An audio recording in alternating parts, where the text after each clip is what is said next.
j'espère que vous allez bien. Nous sommes aujourd'hui le dimanche 20 juillet et j'ouvre un nouveau vlog, un nouveau chapitre.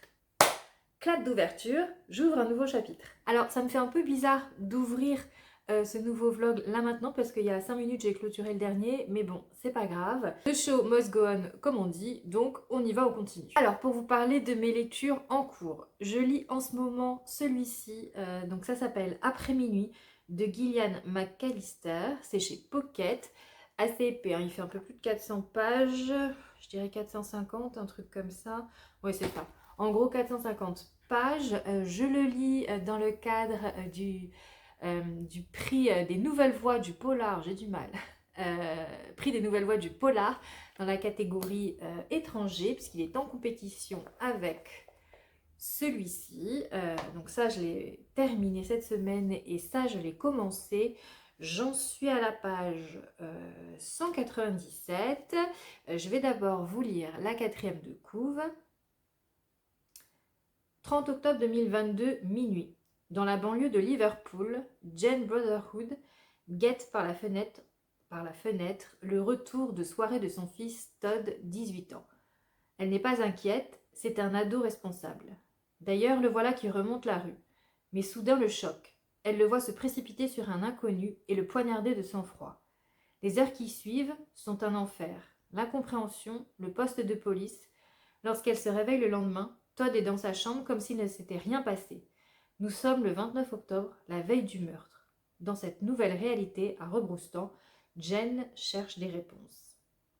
Alors, je trouve l'histoire, l'histoire plutôt originale. Alors, c'est vrai qu'au début, on découvre donc cette femme qui a une bonne quarantaine, qui attend son fils de 18 ans, son fils qui est plutôt un petit geek, sans histoire, qui ferait pas de mal à une mouche. Donc elle l'attend de retour de soirée. Donc le 30 octobre, ce qu'il y a d'assez marquant, c'est qu'en fait on changeait d'heure. Et du coup, lui, il avait la permission de minuit. Et à 1h du matin, heure N-1, bah, il était toujours pas rentré. Sauf qu'à 1h du matin, et ben, en fait, il était minuit. Donc elle s'est dit, ah bon, ben, il a profité d'une petite heure un peu en plus pour traîner un peu, ok. Et donc elle le guette par la fenêtre. Et là, elle le voit arriver, ah ouf. Mais elle sent quand même dans son cœur de maman qu'il y a quelque chose qui ne va pas dans son comportement. Et là, effectivement, elle le voit poignarder un homme, mais vraiment comme ça, de but en blanc. Donc, elle se précipite à lui. La police arrive, il est emmené au commissariat. Bon, bref, elle est complètement sans dessus dessous parce qu'elle ne comprend pas pourquoi est-ce qu'il poignarde cet homme. Et en plus, il ne fait rien pour se défendre. La police l'arrête, il tend les bras. Oui, oui, je l'ai tué, c'est moi. Sa mère lui dit, mais tais-toi, ne dis rien. En plus, elle est avocate, ne dis rien. Et lui dit, si, si, c'est moi. Bon, alors là, la pauvre, elle est complètement anéantie. Bref, ça c'est le premier soir. Et effectivement, elle va se coucher en essayant d'élaborer des stratégies pour faire sortir son fils de prison et d'essayer de comprendre pourquoi. Et en fait, elle se réveille la veille. Et la veille, eh ben, le meurtre n'a pas encore été commis. Et du coup, bah, elle comprend pas. Donc c'est presque un peu de, il y a presque un peu de science-fiction dans ce polar. Et en fait, le roman, il est rédigé comme un compte à rebours à l'envers.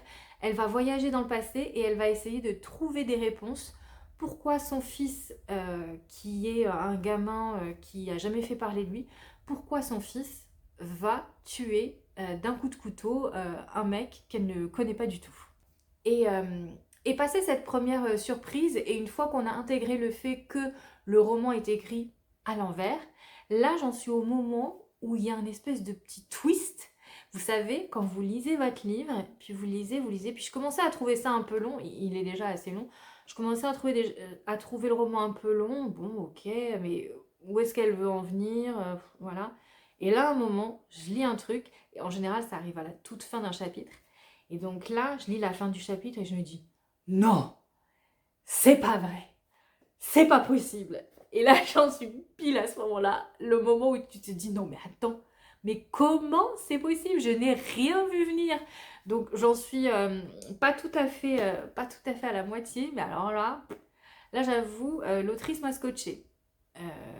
Donc j'en suis à là pour le moment. Euh, je pense pas que je le terminerai aujourd'hui, ça c'est sûr, donc je le terminerai dans la semaine.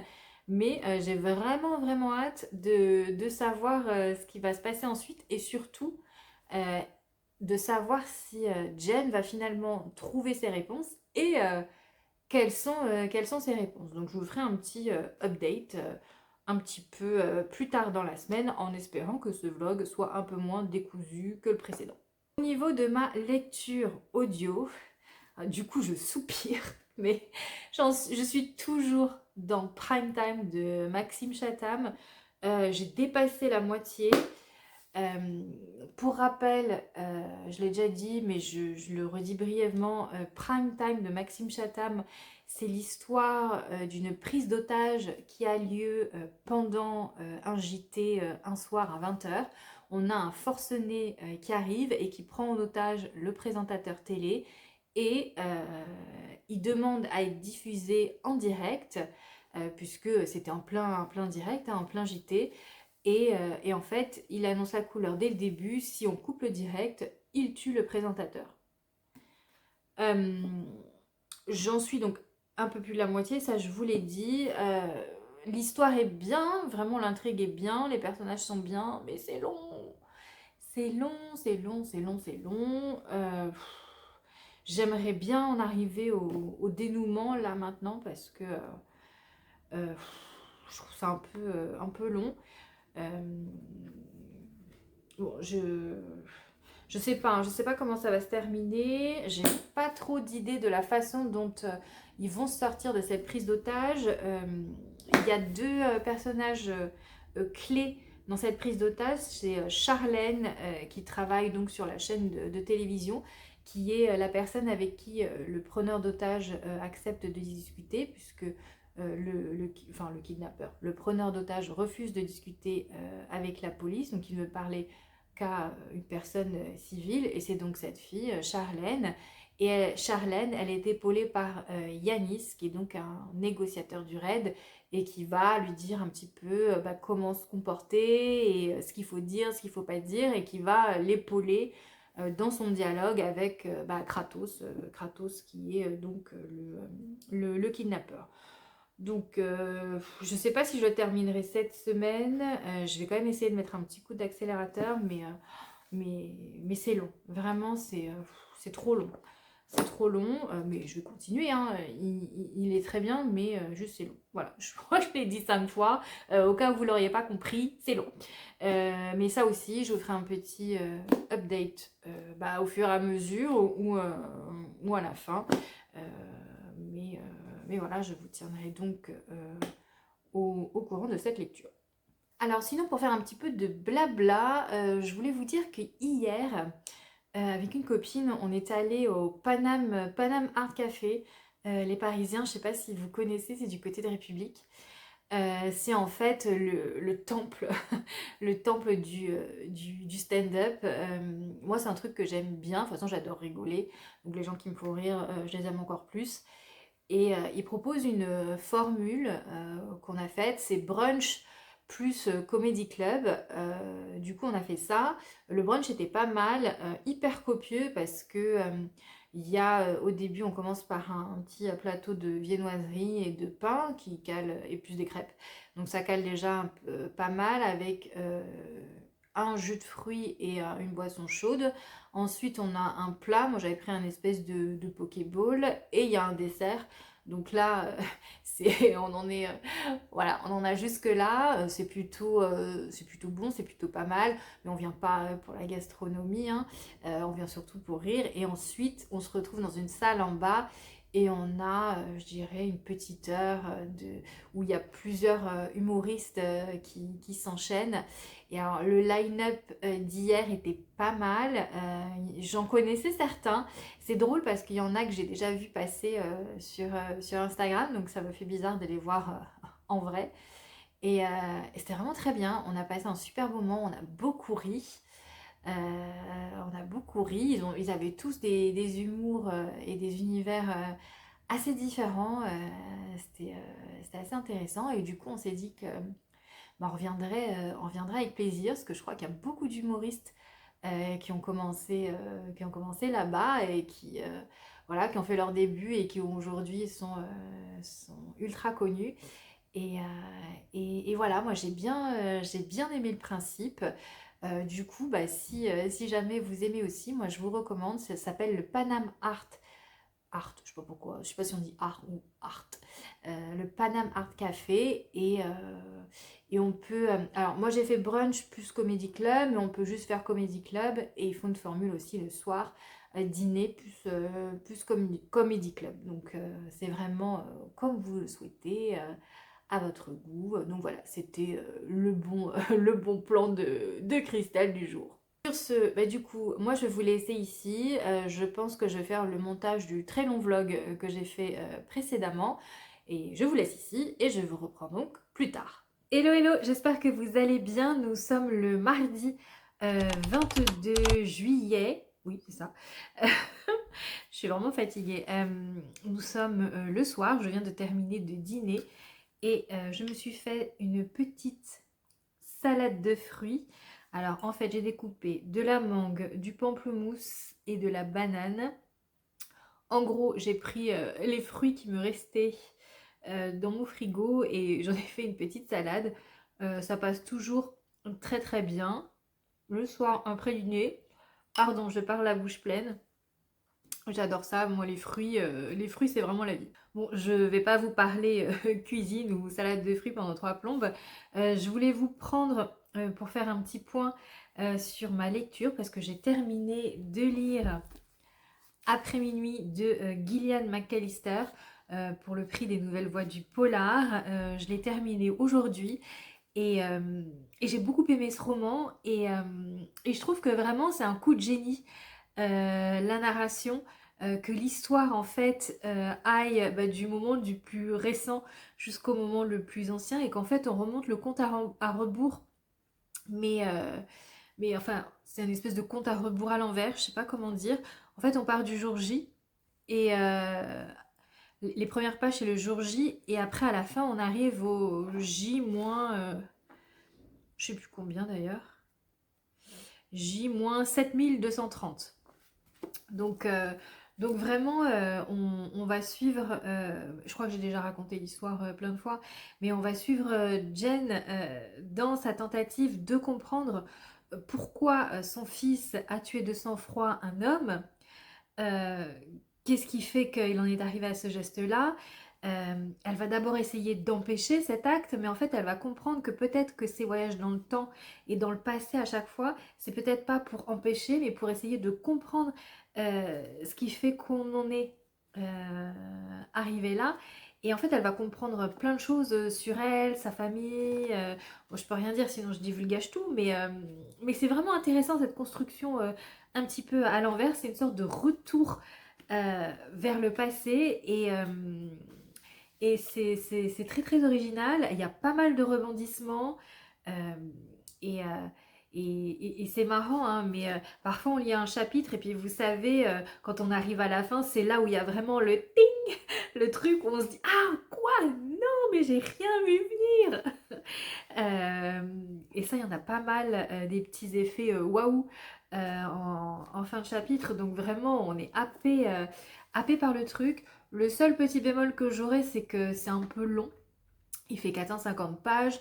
Il y a des moments où c'était un petit peu long, où j'ai un peu lu en diagonale, mais sinon, il est vraiment, vraiment très, très bien. Et donc, j'ai fini de lire la totalité des livres pour le prix, enfin, le prix des Nouvelles Voix du Polar. Donc, j'ai voté là tout à l'heure. Je ne sais pas si je peux dire maintenant. Bon, je le dirai après, parce que je pense que au moment où la vidéo va sortir, je pense pas qu'on ait encore les résultats. Je vais attendre d'avoir les résultats et je vous dirai si voilà, j'ai voté pour les gagnants ou pas. Mais en tout cas, la sélection des 4 romans était vraiment très très bonne. Moi, j'ai passé un très très bon moment avec chacun des 4. Ils ont tous un style différent. C'était vraiment très très intéressant. Moi, ça m'a permis de m'ouvrir un peu plus au polar, puisque c'est un genre vers lequel j'ai envie de plus en plus de me tourner. Et je suis très contente d'avoir fait ce prix. Voilà, c'était très sympa. Du coup, qui dit lecture terminée dit nouvelle lecture. Et j'ai choisi de commencer celui-ci. Il s'agit donc de L'Affranchi de Claudia Cravens chez Pocket. Il est assez épais celui-là aussi. Il fait 405 pages. Ouais, donc 400 pages à peu près. 400 pages à peu près. Et il fait partie, il y a la petite pastille, il fait partie du club, des révélations Pocket. Donc ce sont des titres qui sont sélectionnés par les éditeurs, des titres d'auteurs qui ne sont pas forcément très très connus et qui souhaitent donc mettre en avant. Et celui-ci, alors je vais enlever le petit bandeau. Et celui-ci, comme la couverture l'indique, il y a une cowgirl, je crois qu'on dit. Ça va être une histoire de western. J'ai l'impression que c'est une sorte de western féministe. Alors, je voulais la 4e de couve. Bienvenue à Dodge City, petite bourgade du Far West, avec ses cow-boys, son saloon et son bordel.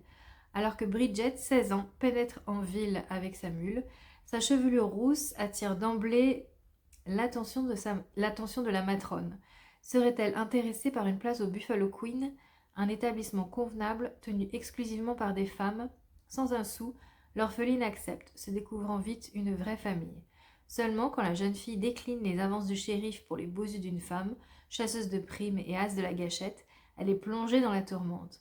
Déchirée entre ses passions et son sens de la loyauté, qui choisira-t-elle de devenir? Et il y a pas mal de petits compliments là, et sur le bandeau et sur la 4e. Donc celui-là, il me dit beaucoup. Il était sorti aux escales et déjà en grand format, il me tentait pas mal. Donc voilà, je vais m'y mettre et puis bah, je vous ferai un petit update au fur et à mesure de ma lecture. Du coup, bah, moi, je vais terminer ma petite salade de fruits. Je vais m'installer confortablement. Et alors je vais continuer cette grosse brique. Alors normalement je l'écoute en audio sur Nextory, mais là j'ai épuisé tout mon crédit audio pour ce mois-ci, donc je vais le lire en papier et je vais essayer d'avancer un petit peu. Il me reste encore voilà cette petite partie à lire. Et, euh, et donc voilà, donc je pense pas que je terminerai ce soir, mais on va essayer voilà, d'avancer un petit peu parce que ça traîne en longueur et c'est un peu long et j'aimerais bien savoir comment tout cela va se terminer et comment ils vont réussir ou pas, j'en sais rien, à attraper le preneur d'otage. Voilà, sur ce, je vous laisse maintenant et je vous reprendrai plus tard.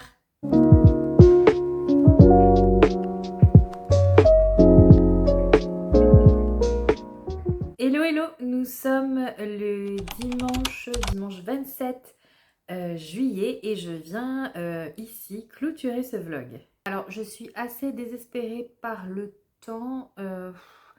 Hier, il a fait plutôt beau puisque j'ai déjeuné en terrasse avec mes parents, d'ailleurs au hangar Y. Je ne sais pas si vous connaissez, c'est un endroit qui est un peu perdu dans la forêt de Meudon. Et il y a un resto qui est au bord du lac, en bordure de forêt. Et franchement, enfin, le cadre est magnifique. Vraiment, on se croirait à la campagne. On n'entend pas un bruit. Il y a les arbres, la forêt. Il y a un grand espace. Et alors, le menu. Mais c'est hyper, hyper bon. Moi, j'avais pris un filet de poulet, c'était pané au riz soufflé, un truc de malade. Franchement, c'était hyper bon, avec une petite purée onctueuse, enfin vraiment comme on aime. Et en dessert, Ah oui, en dessert, j'ai pris un sablé aux fraises avec une petite boule de glace. Franchement, ça passe nickel. Le service est top, le cadre est magnifique.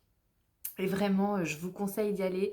Le restaurant s'appelle Les Roseaux et l'endroit s'appelle le Hangar Y.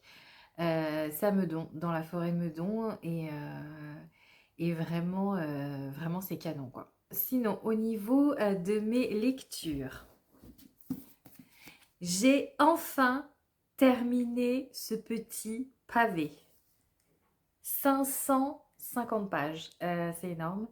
Je l'ai écouté à l'audio, je crois que c'est le plus long livre audio que j'ai dû écouter, il fait plus de 15 heures. J'ai même laissé une partie de mon crédit Nextory sur ce livre. Je vais vous refaire l'histoire, je sais plus si je l'ai déjà... Enfin, je crois que je l'ai déjà raconté 1000 fois, mais pour que je puisse vous expliquer mon propos, je suis obligée de repasser par là.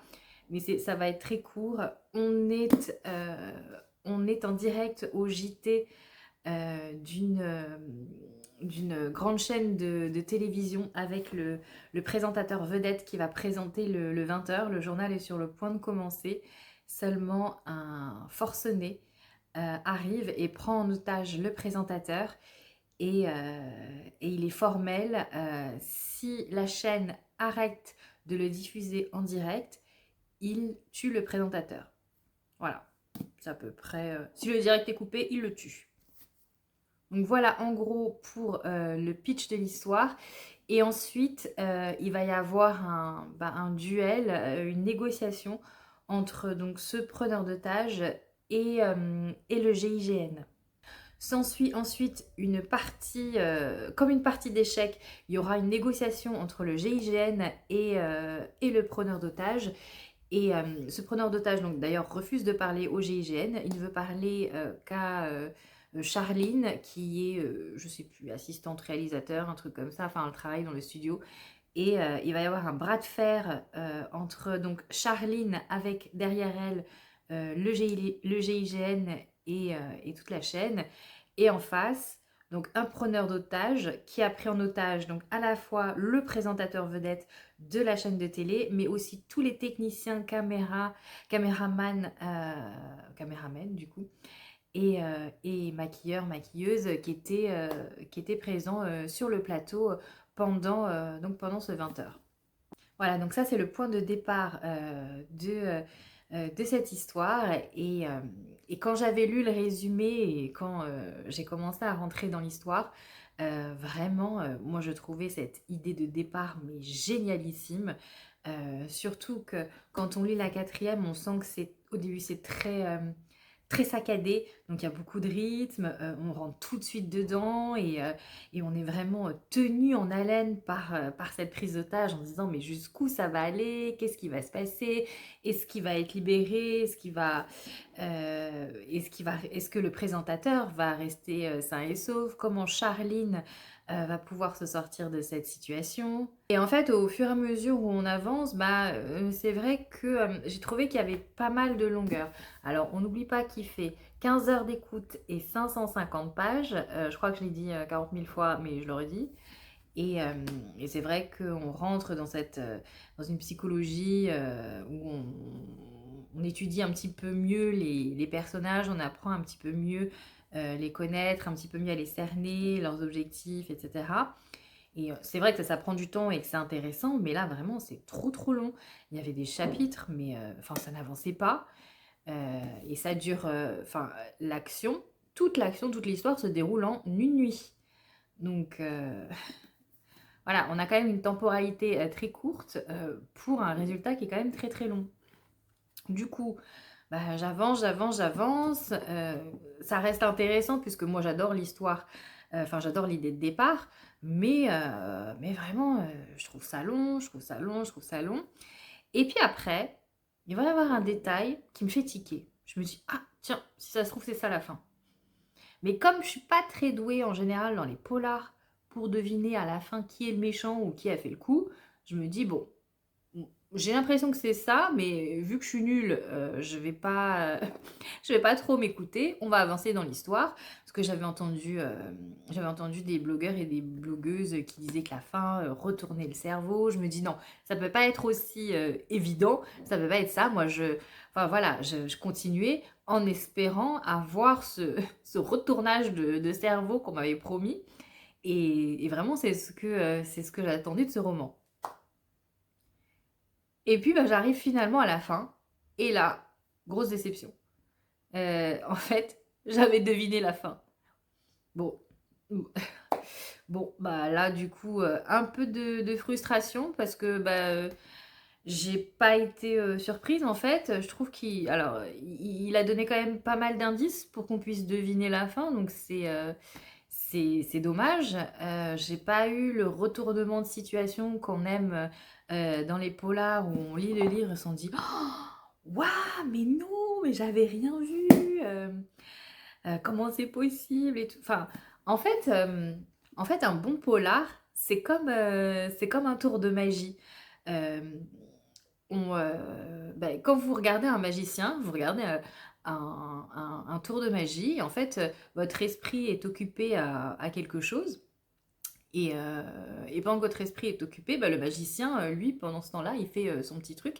Et puis, vous ne le voyez pas. Et à la fin, ça vous paraît extraordinaire, bah, comme de la magie, le cerveau est retourné et vous êtes ébloui. Et voilà. Et moi, c'est ça que je cherche dans le polar, c'est ce waouh, mais j'avais pas vu comment ça se fait la fin. Et vous savez quand il y a un petit emoji avec le cerveau là qui fait comme ça. Et ben voilà, je cherchais la même chose et malheureusement je l'ai pas eu ici. Donc c'était une lecture en demi-teinte. Je trouvais l'idée de départ très très bonne. Euh, L'histoire était vraiment pas mal, mais vraiment trop longue. Et voilà, et comme j'ai réussi à deviner la fin avant, j'ai trouvé que cette fin était un peu évidente. Et du coup, voilà, je trouvais que la fin était bof bof. Du coup, bah voilà, lecture en demi-teinte pour celui-ci. Bon, du coup, j'ai pas repris d'autres lectures audio. J'essaye d'avancer dans ma lecture papier qui est donc L'Affranchi de Claudia Cravens. J'en suis à la page 266 sur 405. Donc j'en suis peut-être aux deux tiers. Donc j'avance plutôt bien. J'espère le terminer bientôt parce que en fait, donc depuis vendredi soir, je suis en vacances et je suis tellement contente que ces vacances arrivent. J'arrête pas de me plaindre, c'est horrible pour vous, je suis vraiment désolée, mais j'étais vraiment au bout du bout de ce que je pouvais et physiquement et mentalement et même lire c'était dur parce que j'arrivais pas à me concentrer, je relisais 40 fois le même passage, ça ne rentrait pas et là je sais que quand c'est comme ça, quand je suis fatiguée comme ça, je sais que voilà, j'ai vraiment besoin de vacances. Du coup là j'ai 2 semaines de vacances donc ça va être très très chouette. Donc là on est dimanche, je pars pas tout de suite, je pars jeudi, donc je vous emmène avec moi sur mon lieu de vacances, bah, du coup pour le prochain vlog. Je sais pas si je vais le faire sur une semaine ou deux, je pense que le prochain je vais le faire sur 2 semaines parce que je ne vais pas emmener mon ordi pour monter la vidéo sur mon lieu de vacances. Bon, du coup, je vais le faire sur les 2 semaines, c'est pas grave. J'espère avoir un peu de temps pour lire, mais me connaissant, je me fais assez confiance pour trouver le temps. J'ai 3 heures de train déjà, donc bon, je pense qu'il y a moyen de caler un petit peu de lecture dans le train. Et puis, je vais au bord de la mer, donc moi j'aime bien passer la journée à la plage avec un livre, avec le bruit des vagues, l'odeur de la crème solaire. Ça, c'est vraiment un truc que j'adore l'été. C'est vraiment mon petit kiff. Et du coup, bah, je pourrais peut-être faire des vlogs un peu plus sympas que celui-là. sais pas combien de temps il va durer celui-là, mais pas beaucoup. Je suis vraiment désolée, je culpabilise presque, même si je devrais pas et que ça n'a pas du tout lieu d'être, mais c'est vrai que bah, depuis quelque temps, il n'y a plus de soirées, plus trop d'événements et du coup, bah, je fais des vlogs qui sont un petit peu moins variés et moins fournis. Mais bon, c'est comme ça, c'est la vie. Et puis moi, je fais moins de choses aussi parce que je suis fatiguée. Juste, je suis fatiguée. Et du coup, après, quand je revois mes vlogs, je me dis, ah ouais, c'est un petit peu. Est-ce que ce serait pas un petit peu trop mou? J'espère que, voilà, que ça me manque pas de rythme. Mais bon, ça fait aussi partie de la vie, hein. La vie, voilà, c'est un dent de scie. Parfois, c'est des cercles, parfois, c'est des boucles qui tournent. Et là, c'est une période, ben voilà, un petit peu plus. C'est pas, je vais pas dire down, c'est une période où je fais un peu moins de choses parce que bah, il y a des périodes où voilà, c'est comme ça, on fait moins de choses parce que il y a moins d'occasions, parce que bah, c'est les vacances, parce qu'il faut aussi se reposer et apprendre à ne rien faire, ce qui est très très très difficile pour quelqu'un comme moi. Parce que là, j'ai la force de... Là, c'est paradoxal, hein. J'ai la force de ne rien faire. Donc je ne fais rien et comme je ne fais rien, eh bien je culpabilise alors que je devrais pas du tout parce que de toute façon je ne peux pas faire plus. Donc voilà. Je vais juste essayer d'apprendre à me reposer, à me poser un peu. Bon, du coup, l'avantage, c'est que je peux bien avancer sur mes lectures en cours. Et puis, l'avantage, c'est que je repose mon corps et, et mon esprit. Et puis, et ça me permet bah, voilà, de repartir. Euh, Repartir en meilleure forme pour pouvoir faire encore plein de choses. Voilà, bon, je crois que je vais arrêter de blablater ici. Euh, je vous laisse là, je clôture ce vlog ici. Je vous prends demain, donc pour mon premier jour de vacances officielles. J'ai prévu des petites activités, donc je vous emmènerai sans doute avec moi. Voilà, mais écoutez, j'espère que ce petit vlog vous a plu, qui vous a donné bah, des idées lecture. N'hésitez pas à me dire en commentaire ce que vous lisez en ce moment, ce que vous lisez pendant vos vacances, si vous êtes en vacances ou si vous avez déjà lu les livres que j'ai présentés. Et donc je vous laisse ici, prenez bien soin de vous et je vous dis à bientôt.